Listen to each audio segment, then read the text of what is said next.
হেই everyone, আশা করি তোমরা সবাই অনেক অনেক ভালো আছো। তো আজকে আমি বানাচ্ছি দহি ভিন্ডি মশালা। তো তার জন্য প্রথমে ভিন্ডিগুলোকে ভালো করে ধুয়ে কেটে নেব। আর এই দহি ভিন্ডি বানানোর জন্য যা যা ইনগ্রিডিয়েন্টস আমার লাগবে তা আমি সবগুলো ভালো করে ধুয়ে কেটে নিয়েছি।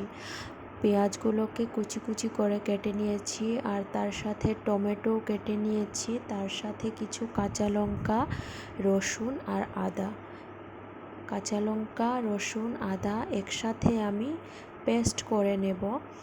তো এদিকে আমি জল বসিয়ে দিয়েছি, কারণ ভিন্ডিগুলোকে অল্প সেদ্ধ করে নেব, বেশি সময় না, 5-7 মিনিটের জন্য অল্প সেদ্ধ করে নেব। তাতে মশলাতে এই ভিন্ডিগুলো তাড়াতাড়ি মিক্সড হয়ে যাবে।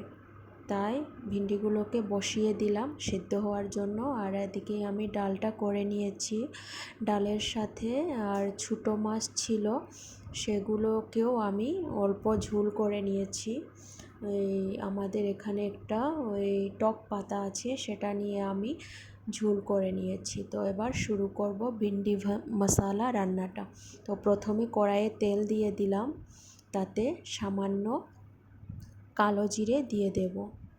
কালো জিরে দেওয়ার পর অল্প নাড়াচাড়া করে নেব। নাড়াচাড়া করে আমি পেঁয়াজগুলো অ্যাড করে দেব। পেঁয়াজ দেওয়ার পর কিছু সময় নাড়াচাড়া করে পেঁয়াজগুলোকে হালকা করে ভেজে নেব, যতক্ষণ না পেঁয়াজগুলো লাল লাল না হচ্ছে। তো অল্প লাল লাল হয়ে গেছে পেঁয়াজগুলো। এদিকে আমি আদা, রসুন, কাঁচা লঙ্কাগুলোকে পেস্ট করে নিয়েছি, সেগুলো তাতে অ্যাড করে দেব। কিছু সময় নাড়িয়ে চাড়িয়ে আদা আর কাঁচা রসুনের গন্ধটা যতক্ষণ না চলে যাচ্ছে ততক্ষণ আমি কড়াইতে নেড়ে নেব।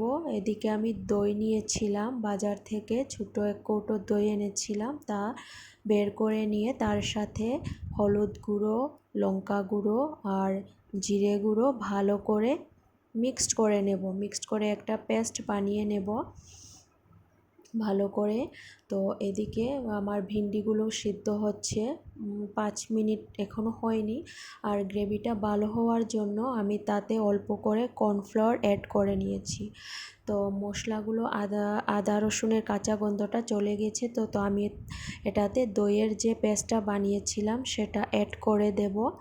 অ্যাড করে দেওয়ার পর অল্প কিছুক্ষণ নাড়াচাড়া করে আমি তাতে ঢাকনা লেগে দিয়েছিলাম, কারণ মশলা থেকে তেল ছাড়া হয়নি। তেল ছাড়ার পর আমি মশলাতে ভিন্ডিগুলো অ্যাড করে দিয়েছি। তো বন্ধুরা, আমার এখানে বৃষ্টির কারণে লাইট চলে গেছে, তো অন্ধকারে ভিডিও বানানোটা খুব কষ্ট হয়ে যাচ্ছে। তো আমি একটা চার্জার টর্চ নিয়ে এসেছি, সেটা নিয়ে আজকে ভিডিওটা যেহেতু বানিয়েছি তো পুরোটা কমপ্লিট তো করতেই হবে। তো আমি 2-3 বার ঢাকনা দিয়ে ভিন্ডিগুলোকে অল্প সেদ্ধ করে নিয়েছিলাম। এখন দেখব ভিন্ডিগুলো চেক করে কি মশলা সেগুলো সেদ্ধ হয়েছে কি না। তো অল্পক্ষণ নাড়াচাড়া করে দেখেছি যে ভিন্ডিগুলো এখনও একটু সময় বাকি আছে সেদ্ধ হবার জন্য। তো আবারও ঢাকনা লাগিয়ে 5 মিনিটের জন্য ফুটিয়ে আমি নামিয়ে নিয়েছি। এখন পুরো আমার ভিন্ডি মশলাটা কমপ্লিট হয়ে গেছে। তো ভিডিওটা যদি ভালো লেগে থাকে তাহলে অবশ্যই লাইক করবেন, আর বন্ধু বান্ধবদের সাথে শেয়ার করা ভুলবেন না। আর আপনারা যদি চান বাড়িতে একবার হলেও এই ভিন্ডি মশলাটা বানিয়ে খেয়ে দেখবেন, এটা রুটির সাথেও ভাতের সাথেও খেতে দারুণ লাগে। Bye bye.